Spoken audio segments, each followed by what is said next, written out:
UPPCS 2020 की जो प्रारंभिक परीक्षा है वो आज 11 अक्टूबर को संपन्न हुई और इस वीडियो में हम लोग जीएस का जो पहला पेपर है सामान्य अध्ययन सी सेट उसको हम लोग सॉल्व करेंगे। और यहाँ पर एक बात और भी कि 2019 की अपेक्षा 2020 का जो पेपर रहा वो थोड़ा आसान था, थोड़ा नहीं काफ़ी आसान था। 2019 का जो पेपर है उसको तो देखने के बाद यही लगता था कि 2020 में भी ऐसे ही तौबा मचेगी, लेकिन नहीं, इस बार पेपर जो था वो मॉडरेट लेवल आप कह सकते हैं। बहुत सारे प्रश्न ऐसे थे जो लोग करंट को ठीक से पढ़े थे मात्र पिछले 6 महीने के, खासतौर से मैंने ये देखा कि जुलाई और अगस्त के जो करंट हैं उनसे प्रश्न बहुत अधिक पूछे गए। और एक बात और भी कि 2021 के लिए तैयारी कल से स्टार्ट हो रही है इस चैनल पर। 2021 की पूरी तैयारी होगी शुरू से लेकर अंत तक। तो जो लोग यूपीपीसीएस और यूपी ट्रिपल एससी की जो परीक्षा होने वाली हैं, देखियो अगर आप यूपीपीसीएस की तैयारी करते हो तो ग्रुप सी और डी की परीक्षाएं तो अपने आप ही निकल जाएंगी। तो बने रहिए सबसे बेस्ट के साथ। और चलिए शुरू करते हैं आज के इस वीडियो को। 2 पार्ट में ये जो वीडियो होगा कंप्लीट होगा। पहले पार्ट में हम लगभग आधे प्रश्नों को हल करेंगे, बाकी के जो आधे प्रश्न होंगे उसके लिए पार्ट 2 आएगा। हालांकि दोनों वीडियो का जो लिंक होगा वीडियो के डिस्क्रिप्शन में आपको मिल जाएगा। 2019 का जो क्वेश्चन पेपर है वो भी studywithgyanprakash.com वेबसाइट पर अवेलेबल है, आप देख सकते हैं। और ये जो क्वेश्चन पेपर है इसको भी आप वेबसाइट पर जाकर डाउनलोड कर सकते हैं। तो आइए शुरू करते हैं। पहला क्वेश्चन है कि 29 जुलाई 2020 को भारत के केंद्रीय मंत्रिमंडल द्वारा स्वीकृत नई राष्ट्रीय शिक्षा नीति के संबंध में निम्न कथनों पर विचार कीजिए। तो पहला कथन था कि यह डॉक्टर के कस्तूरीरंगन की अध्यक्षता वाली समिति द्वारा तैयार की गई थी, ये बिल्कुल सही है। और दूसरा जो स्टेटमेंट है इसमें लोग कंफ्यूज हो गए होंगे, क्योंकि ये कह रहा है कि यह विगत 38 वर्षों से लागू पिछली शिक्षा नीति को बदल देगी। तो फ्रेंड्स, आपको पता होगा कि 1986 में जो पिछली शिक्षा नीति थी वो आई थी। तो अब तक अगर आप कैलकुलेट करोगे 2020 तक तो अभी मात्र 34 वर्ष ही हुए हैं, 38 वर्ष नहीं हुए हैं, इसलिए सिर्फ पहला विकल्प यहाँ पर सही है। तो विकल्प ए। कश्मीर घाटी कहाँ पर अवस्थित है? तो जैसा कि आप जानते हैं ये बहुत ही चर्चित प्रश्न है। ऑप्शन 20 का सही जवाब होगा पीर पंजाल और हिमाद्री पर्वत श्रेणियों के मध्य। तो ऑप्शन बी। किस संघ राज्य संघ या राज्य क्षेत्र द्वारा 7 अगस्त 2020 को विद्युत चालित वाहन नीति की घोषणा की गई थी? सही जवाब ऑप्शन सी था, यानी कि दिल्ली। यमुना नदी की निम्नलिखित सहायक नदियों पर विचार कीजिए, उन्हें पश्चिम से पूर्व की ओर क्रम से व्यवस्थित कीजिए। वेस्ट टू ईस्ट आपको बताना है जो यमुना की ट्रिब्यूटरीज हैं उसके बारे में। तो सही जवाब इसका था ऑप्शन ए, यानी कि सबसे पहले है चंबल, उसके बाद है सिंध, फिर है बेतवा और फिर है केन। तो इस प्रकार से ऑप्शन ए आपका जो है बिल्कुल सही है। 4 3 1 2। निम्नलिखित में किस भारतीय फाउंडेशन ने अगस्त 2020 में फूड विजन 2020 पुरस्कार प्राप्त किया? तो ये था ऑप्शन बी, यानी कि नांदी फाउंडेशन। तो ऑप्शन बी। अगला क्वेश्चन लेते हैं। अब यहाँ पर पूछा गया था कि कौन सा एक सही सुमेलित नहीं है? कजाकिस्तान करागांडा बिल्कुल सही है। यूक्रेन क्रिवोई राग ये भी सही है। जर्मनी जो है नॉर्मंडी बता रहे हैं लौह खनिज उत्पादक क्षेत्र। तो नॉर्मंडी जो है वो जर्मनी में नहीं है, ये फ्रांस में है। ठीक है, फ्रांस में। तो इस प्रकार से पैरिस भी फ्रांस में ही है। तो सी जो है हमारा सही जवाब है। ठीक है, आगे बढ़ते हैं। अगला क्वेश्चन लेते हैं। कोलकाता बंदरगाह से अगरतला के लिए पहली बार मालवाहक जहाज जुलाई 2020 में बांग्लादेश के निम्नलिखित में से किस बंदरगाह से होकर भेजा गया? तो इसका सही जवाब था ऑप्शन डी, यानी कि चट्टोग्राम, जिसको आप चिटगांव कहेंगे। ठीक है। विश्व के निम्नलिखित प्रदेशों में किसमें खट्टे रसीले फलों का उत्पादन बहुत विकसित है? तो फ्रेंड्स, मैं आपको बता दूं कि ये जो प्रश्न आप देख रहे हैं इसके जो उत्तर मैं आपको बता रहा हूं बिल्कुल ऑथेंटिक हैं। आप जहां पर कोई भी त्रुटि है मैं आपको वो भी बताऊंगा। फिलहाल इस प्रश्न का सही जवाब क्या बन रहा है? तो मानसूनी प्रदेश नहीं है, उष्णकटिबंधीय उच्च भूमि वाले प्रदेश भी नहीं है, ये ऑप्शन सी होगा, यानी कि भूमध्य सागरीय प्रदेश। ठीक है, तो ऑप्शन सी। पृथ्वी विज्ञान मंत्रालय भारत सरकार द्वारा जुलाई 2020 में निम्नलिखित में किसे पृथ्वी प्रणाली विज्ञान में लाइफ टाइम उत्कृष्टता पुरस्कार से नवाजा गया? सही जवाब था इसका ऑप्शन डी, अशोक साहनी जी को। नेक्स्ट। अब यहाँ पर था कि आपको जो है सुमेल करवाना था क्वेश्चन नंबर 10 को, और इसका जो सही सुमेल है वो बन रहा था ऑप्शन बी। ठीक है, यानी कि पहले का तीसरा विकल्प सही है। बैगुओ ये आता है आपका फिलीपींस में। उसके बाद बी का चौथा है हरिकेन, ये आता है संयुक्त राज्य अमेरिका में। टाइफून का संबंध जो है चीन से है, ये जान लेना। और विली विली जो है इसका संबंध ऑस्ट्रेलिया से है। तो डी का पहला हो गया। ठीक है, तो इसका जो सही जवाब है वो ऑप्शन बी है। अगर किसी प्रश्न के उत्तर में आपको कोई भी कंफ्यूजन है तो आप कमेंट कीजिएगा, और अगर आपका जवाब सही होता है, बाय द वे यहाँ पर कोई गलती मुझसे हो जाती है तो उसको मैं सुधारूंगा जरूर, ठीक है। तो उसके लिए क्या करूंगा कि जो कमेंट बॉक्स है वहां पर मैं पिन पोस्ट कर दूंगा आपका जवाब, अगर गलती होती है तो। सुपोषण यानी कि यूट्रोफिकेशन के संबंध में निम्नलिखित में से कौन सा कथन सही है? यह जल में घुलित ऑक्सीजन को कम करता है। देखो ये बिल्कुल सही है, आप लोग गूगल करके इसको पढ़ सकते हो। जल में घुलित जो ऑक्सीजन होता है उसकी मात्रा को ये कम कर देता है, और यह जल निकाय के पोषक तत्व संवर्धन की घटना है। तो दोनों विकल्प यहाँ पर सही है, यानी कि ऑप्शन सी इसका बिल्कुल करेक्ट था। नेक्स्ट क्वेश्चन, डार्लिंग श्रृंखला ऑस्ट्रेलिया के निम्नलिखित तटों में से किस पर अवस्थित है? डार्लिंग श्रृंखला जो है वो किस पर अवस्थित है?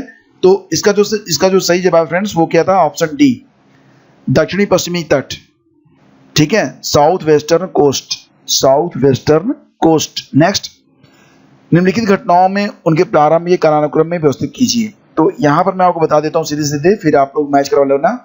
जो प्रोजेक्ट टाइगर था इसकी शुरुआत हुई थी 1973 में, 1973 में। प्रोजेक्ट हाथी ये 1992 में शुरू हुआ। वन्य जीव संरक्षण अधिनियम की शुरुआत हुई थी कब? 1972 में। और जैव विविधता अधिनियम ये पारित हुआ था 2002 में। तो इस प्रकार से आप मैच कर लेना खुद ही, ठीक है। तो ये हो गया आपका। और इसके बाद आगे बढ़ते हैं, कौन सा महासागरीय धारा हिंद महासागर से संबंधित है? तो इसका सही जवाब है अग्लुहास धारा जो है ये हिंद महासागर से संबंधित है। अगर हम बात करें यहाँ पर फ्लोरिडा और कनारी धारा के बारे में, तो ये जो दोनों धाराएं हैं इनका संबंध जो है अटलांटिक महासागर से है, ठीक है, ये भी याद रखना, अटलांटिक महासागर से। और ये जो क्यूराइल धारा है इसका जो संबंध है वो प्रशांत महासागर से है, ठीक है, प्रशांत से। तो अग्लुहास धारा आपका सही जवाब है। एक जो इकोलॉजी मतलब तंत्र होता है उसके विभिन्न घटकों से होकर पोषक तत्वों का गुजरना क्या कहलाता है? तो हो सकता है इसका जवाब आप लोग पारिस्थितिकी अनुक्रम दें तो ये गलत हो जाएगा। सही जवाब है इसका जैव भू रसायन चक्र, इसको क्या कहते हैं? बायोजियोकेमिकल साइकिल, ऑप्शन ए, ठीक है। अगला क्वेश्चन लेते हैं। अब यहाँ पर दो सूचियां दी गई हैं, इसको आपको मैच कराना था। तो एक बात तो आप जानते ही हैं कि यहूदियों का संबंध बनता है किससे? सीधे सीधे इजराइल से बनता है। इसके बाद का जो विकल्प है वो थोड़ा सा दिलचस्प है। यहूदी का इजराइल हो गया। टेडा जो संबंध है ये लीबिया से है, तो ये तीसरा हो गया। बेजा का संबंध किससे है? बेजा जो जनजाति है ये मिस्र की, इजिप्ट की जनजाति है, तो पहला विकल्प हो गया। बसता है लूर, तो इसका संबंध है ईरान से है। तो इस प्रकार से ये मैच होगा। और इसका जो सही जवाब है वो क्या बनेगा? 14 का क्वेश्चन नंबर 16 है, 16 का डी बनेगा, ठीक है, डी। चलो आगे बढ़ते हैं। भारत में मिट्टी बचाओ आंदोलन कहाँ से प्रारंभ हुआ था? तो मिट्टी बचाओ आंदोलन जो था ये एमपी में शुरू हुआ था। तो सीधे सीधे इसका जवाब हो जाएगा ऑप्शन डी। आगे बढ़ते हैं। निम्नलिखित में कौन सा एक सही सुमेलित नहीं है? एक यहाँ पर गड़बड़ है, उसको आपको पहचानना है, ठीक है। तो चलिए पहचानते हैं। क्वेश्चन नंबर 18 है ये। तो मोरक्को की राजधानी रबात है, ये सही है। ट्यूनिशिया की राजधानी ट्यूनिस है, ये भी सही है। अल्जीरिया की राजधानी अल्जीयर्स है, ये भी सही है। लेकिन केप वर्डे लिखा गया है, ठीक है, ये लिखा गया है केप वर्डे। और केप वर्डे की राजधानी है कहाँ पर? केप वर्डे की राजधानी है PRAIA। इसको आप क्या पढ़ोगे? PRAIA, प्रेरिया पढ़ लो। तो ये बामाको नहीं है, प्रेरिया है। तो डी हमारा सही जवाब था। अब अगला क्वेश्चन है कि ग्रीन हाउस इफेक्ट यानी कि हरित गृह प्रभाव के अभाव में भू सतह का जो सामान्य तापमान होगा वो कितना होगा, ठीक है। तो मैं आपको बता दूं कि अगर 0 डिग्री फ़ारेनहाइट होता तो ये सही होता, लेकिन यहाँ पर सेंटीग्रेड दिया गया था इसलिए गलत है। एक्चुअली में सेंटीग्रेड में होगा -18 डिग्री सेल्सियस, ठीक है। तो ऑप्शन बी इसका बिल्कुल सही जवाब था। दक्षिणी अफ्रीका का ये जो प्रश्न है, दक्षिणी अफ्रीका का पोस्टमाबुर्ग, क्या नाम है इसका? POSTMASBURG, पोस्टमाबुर्ग। और उसका समीपवर्ती क्षेत्र निम्नलिखित में किस खनिज का प्रमुख उत्पादक है? तो क्वेश्चन नंबर 20 का जो सही जवाब है वो है मैग्नीज और आयरन ओर। तो यहाँ पर मैग्नीज दिया गया है, लेकिन इसमें आयरन भी आप जोड़ सकते हो। फिलहाल सही जवाब तो ऑप्शन सी बनेगा इसका, ठीक है।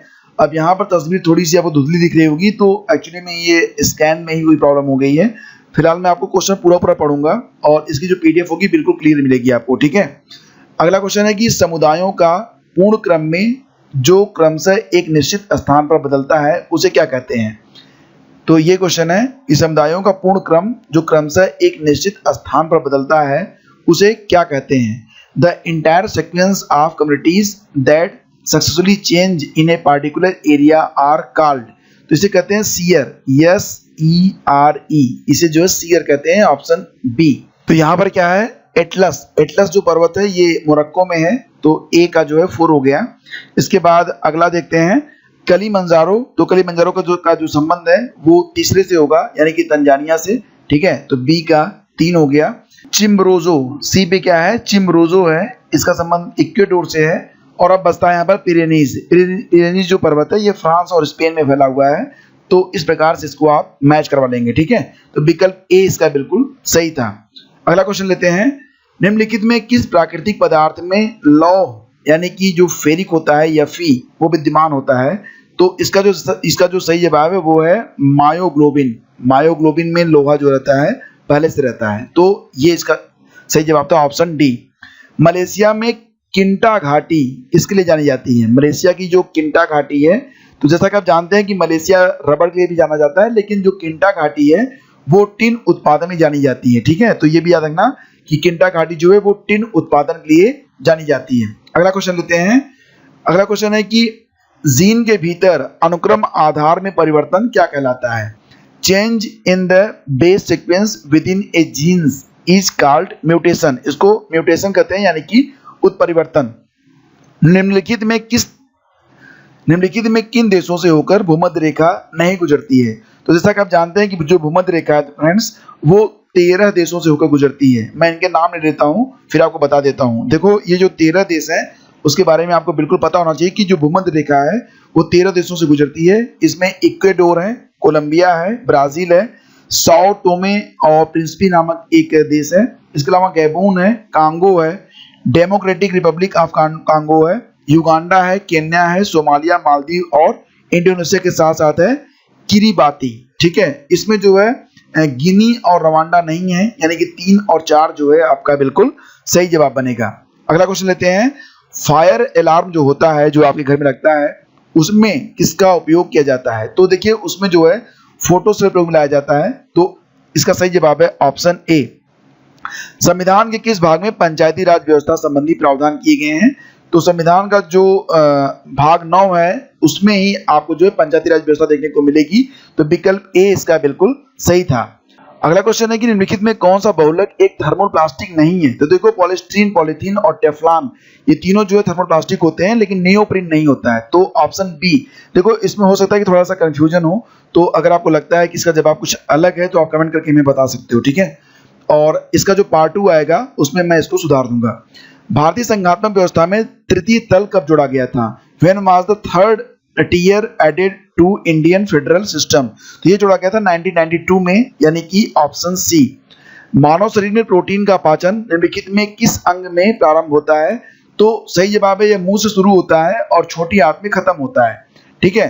तो किस अंग से प्रारंभ होता है ये सवाल है, तो सही जवाब इसका मुंह ही बनेगा, क्योंकि मुंह से शुरुआत होती है और छोटी आंत में जाके ये खत्म होता है, ये जो पाचन होता है। तो मेरे हिसाब से इसका सही जवाब बी होना चाहिए, ठीक है, बी होना चाहिए इसका सही जवाब। अगला क्वेश्चन लेते हैं, निम्नलिखित में कौन सा संविधान के अनुच्छेद 3 के तहत संसद के एक कानून द्वारा संभव नहीं है?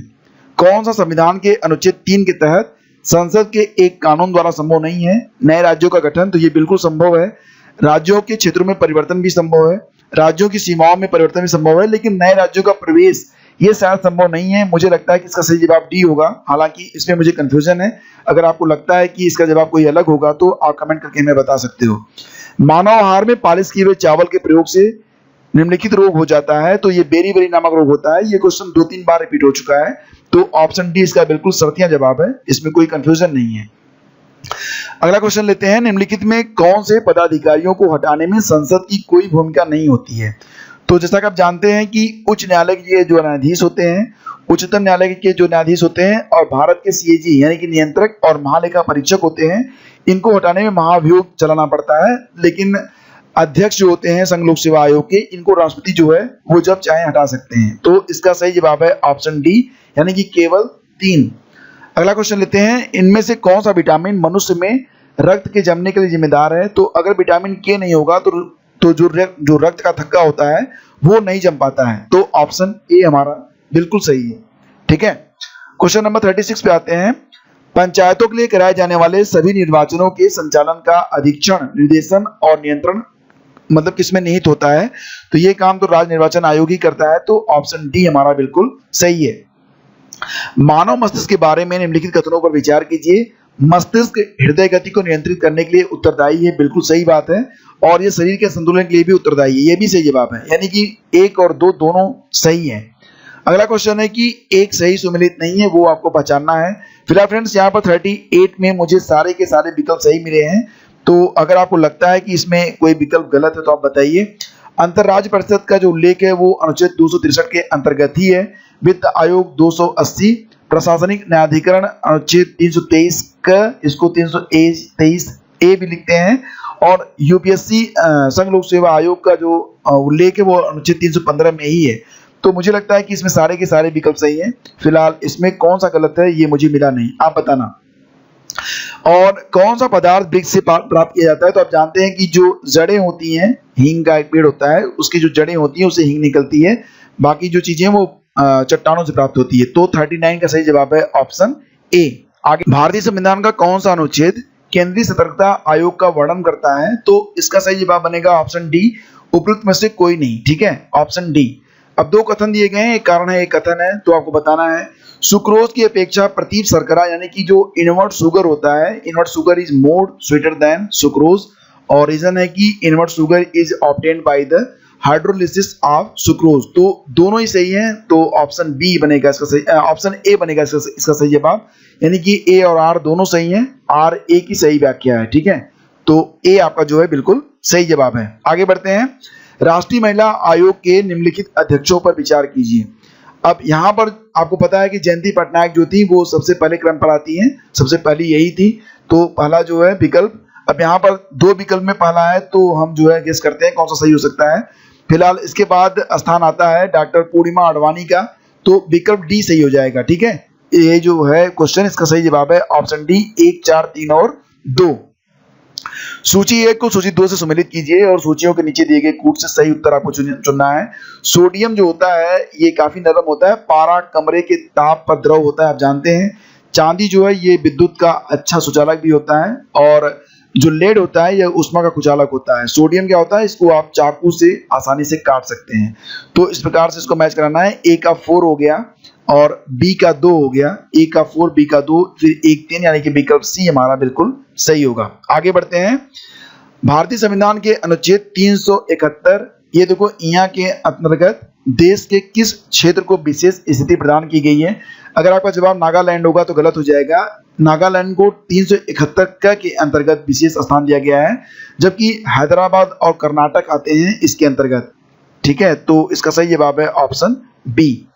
निम्नलिखित में कौन सा कृत्रिम पदार्थ नहीं है? कौन सा पदार्थ जो है जो कि कृत्रिम नहीं है? तो इसका जो सही जवाब बनेगा वो ए बनेगा, फाइब्राइन, ऑप्शन ए। अब एक इसमें सही नहीं है, क्वेश्चन नंबर 46 में, वो आपको पहचानना है। तो इसका सही जवाब है भारत का महान्यायवादी। ठीक है, बाकी सब इसमें सही मैच है, तो बाकी सब सही है और ये जो है ये सही मैच नहीं है। आगे बढ़ते हैं। सूची 1 को सूची 2 से सम्मिलित कीजिए और सूचियों के नीचे दिए गए कूट से सही उत्तर चुनिए।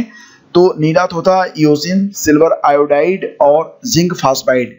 तो जिंक फास्फाइड जिससे चूहे की दवा बनती है, यानी कि कृंतकनाशी होता है ये, आप जानते हैं। सिल्वर आयोडाइड से क्या होता है, कृत्रिम वर्षा होती है, तो पहला विकल्प हो जाएगा। और नीला थोथा क्या होता है, ये कवकनाशी होता है। और इयोसिन क्या होती है, ये लाल स्याही होती है। ठीक है, तो इस प्रकार से इसको आप मैच कराएंगे। भारतीय संसद की सबसे बड़ी समिति कौन सी है? तो प्राक्कलन समिति होती है, जिसमें 30 सदस्य होते हैं और लोक लेखा समिति में 22 सदस्य होते हैं। तो सबसे बड़ी समिति होती है प्राक्कलन समिति, यानी कि एस्टीमेट्स कमेटी। तो विकल्प बी हमारा बिल्कुल सही है।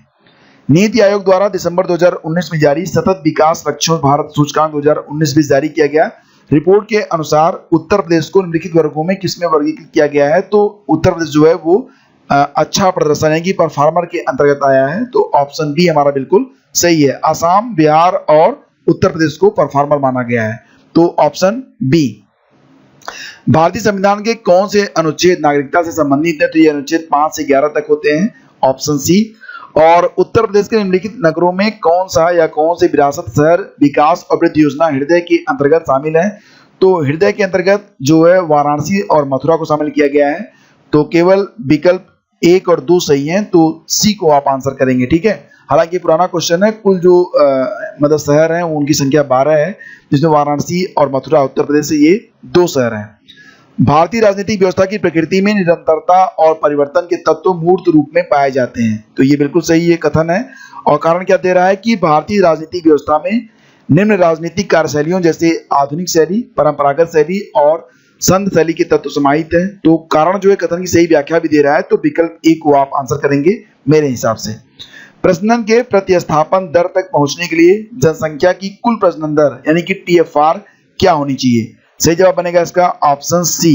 ठीक है, टोटल फर्टिलिटी रेट होता है TFR। तो TFR of a population in order to reach the replacement level of fertility is 2.1। ठीक है, राज्यों में मुख्यमंत्री सहित मंत्रिपरिषद में मंत्रियों की न्यूनतम संख्या हो सकती है 12। ऑप्शन बी इसका बिल्कुल करेक्ट है। इसके बाद भारत में गरीबी के अनुमान हेतु निम्नलिखित में कौन सा या कौन से विधियों का प्रयोग किया जा रहा है? फिर फ्रेंड्स इसका जो सही जवाब है मेरे हिसाब से 2 हो सकता है, या तो 2 और 3 यानी कि विकल्प ए, या फिर सभी चारों को लेना पड़ेगा। ठीक है, तो या तो डी। तो फिलहाल इसमें मुझे कंफ्यूजन है। आगे बढ़ते हैं। फिलहाल इसका सही जवाब क्या है आप बताइए। भारत के सर्वोच्च न्यायालय ने संविधान के आधारभूत ढांचे के सिद्धांत को स्पष्ट किया था केशवानंद भारतीवाद 1973 में। तो ऑप्शन 20 का सही जवाब है। आयुष्मान भारत योजना के संदर्भ में निम्नलिखित में कौन सा या कौन से कथन सत्य हैं? यह योजना प्रति व्यक्ति 5 लाख रुपए तक मुफ्त स्वास्थ्य बीमा देती है और इस योजना में होने वाले व्यय में केंद्र और राज्यों की भागीदारी 60:40 के अनुपात में है, यानी कि दोनों विकल्प यहाँ पर सही हैं। अब एक यहाँ पर सुमेलित नहीं है, वो आपको बताना है कौन सा इसमें सुमेलित नहीं है। ठीक है, अनुच्छेद 39A समान न्याय और निःशुल्क विधिक सहायता 58। तो इसके बाद है अनुच्छेद 40 ग्राम पंचायतों का संगठन, अनुच्छेद 44 समान नागरिक संहिता। तो ये सब यहाँ पर सही है। और न्यायपालिका का कार्यपालिका से जो पृथक्करण है वो अनुच्छेद 50 में है, तो 48 में नहीं है। तो डी हमारा जो है सही है। पोस्की यानी कि सस्टेनेबल पर्यटन का मुख्य उद्देश्य क्या है? तो इसका सही जवाब है सांस्कृतिक अखंडता और पारिस्थितिक प्रक्रियाओं को बनाए रखते हुए पर्यटन और पर्यावरण का प्रबंधन करना। तो ऑप्शन सी। ठीक है, आगे बढ़ते हैं। क्वेश्चन नंबर 60 देखते हैं। भारत के महान्यायवादी के संदर्भ में निम्नलिखित कथनों पर विचार करिए। राष्ट्रपति किसी ऐसे व्यक्ति की नियुक्ति करेगा जो उच्चतम न्यायालय के न्यायाधीश के रूप में नियुक्ति के लिए अर्ह होगा। सही है। और महान्यायवादी इतना पारिश्रमिक प्राप्त करेगा जो संसद द्वारा अवधारित करे, ये गलत है, यानी केवल एक विकल्प इसमें सही है। तो फ्रेंड्स ये हो गए इस वीडियो में 60 क्वेश्चन, और उम्मीद करता हूं कि आपको ये जो सीरीज है अच्छी लग रही होगी। बाकी के जो भी शेष बचे हुए प्रश्न हैं उसको हम 150 तक पहुंचाएंगे अपने पार्ट 2 में, जिसका लिंक इसी वीडियो के डिस्क्रिप्शन में आपको मिल जाएगा। Thank you so much for watching the video. इसे लाइक और शेयर कर दीजिएगा। कोई भी अगर आपको कंफ्यूजन है तो कमेंट कीजिएगा, मैं अगले वीडियो में उसका सलूशन आपको जरूर दूंगा। Thank you so much.